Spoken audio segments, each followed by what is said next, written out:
The WNBA, the gift that keeps on giving, or should I say unrivaled, the gift that's given for now. Let's get into this, man. Napheesa Collier, co-founder of Unrivaled, on the board for the WNBA CBA negotiations, took to a podcast and blasted fans. She don't care what y'all think. It say more about the fans than it say about me as a person. It say what kind of person you are. Napheesa Collier not rocking with the fans, blasting her for her tactics during this CBA. Napheesa Collier set off a storm with a scorching response that left no room for misinterpretation. She offered no apologies and held nothing back, making it clear that anyone choosing to direct hate her way was carrying their own problem, not exposing hers. This wasn't a calm defense or measured reply. It was a full-scale dismissal of public criticism, recasting fan outrage as a mirror of the critics themselves. By brushing off the internet as not a real place, Collier signaled she felt zero responsibility to entertain the backlash. Yet the intense reaction that followed shows many felt her comments pushed the moment too far. Boom! The people's elbow! Brittney Griner damn near hit Aaliyah Boston with the rock people's elbow. Nasty work. We got to get into all of it. Welcome to Keep the Vision. Make sure you like, comment, subscribe, share the channel, hit that bell notification, and hype the video. Let's not play games. Let's get right into it, man. Napheesa Collier, it's been a rough month for you. Hey, I'm just saying, it's been your January, your 2026 has been off to quite the start. This has been quite the contrast coming from the pay us what you owe us t-shirts and the movement and all the complaining. And this flashpoint was months in the making.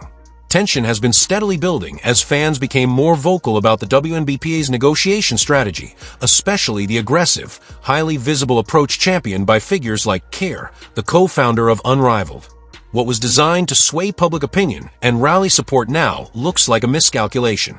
Rather than uniting the fan base, the strategy has sown uncertainty and sparked frustration among the very audience it was meant to win over. Quite the start.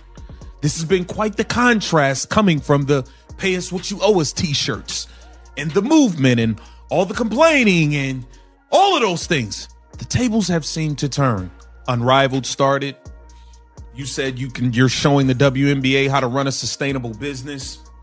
And the next thing we know, the ratings come out and they look absolutely horrific. Absolutely horrific. It's been quite the month for you. Unrivaled doesn't even look sustainable. It doesn't look sustainable. Paige Becker's game topped out at like 31,000 viewers or something like that. This is crazy. From slogan-plastered t-shirts to spots on major podcasts, the WNBA has leaned into an all-out public relations offensive. Nearly every platform has been deployed to push the league toward a new CBA, turning what is usually a behind-the-scenes process into a very public spectacle. But the strategy has backfired.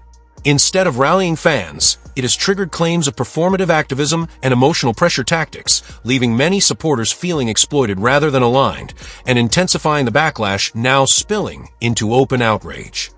Unrivaled doesn't even look sustainable. It doesn't look sustainable. Paige Becker's game topped out at like 31,000 viewers or something like that. This is craziness. It's all craziness. But let's see what Napheesa Collier had to say. What is your go-to method for blocking out? Hey, who is this? No disrespect. Who is homie? Like, you got on you got on the jersey with the hoodie under with a. All right, bro. You got a lot going on. You got a lot going on, gang. Into being one, what is your go-to method for blocking out any hater shape that come in any form of fashion? One of the most explosive flashpoints emerged when Napheesa Collier reportedly invoked superstars Caitlin Clark and Angel Reese by name. Detractors saw it as a deliberate play, tapping into their immense popularity and fiercely loyal fan bases to prop up Unrivaled and amplify the WNBA's leverage. For many fans, the move came off as opportunistic, even exploitative, leaning on borrowed star power instead of building genuine grassroots momentum. Rather than broadening support, it deepened the divide and pushed a segment of the WNBA's core audience further away. Tactics during this, you guys have tried to make this a public negotiation from the beginning. From the beginning, you guys have tried to just win over public perception and make this a public negotiation. From the t-shirts to y'all had Angel Reese on her podcast saying Unrival's gonna be the only league that people play in, and that's it. The WNBA don't give us what we want. That's it. We sitting out. All of this stuff.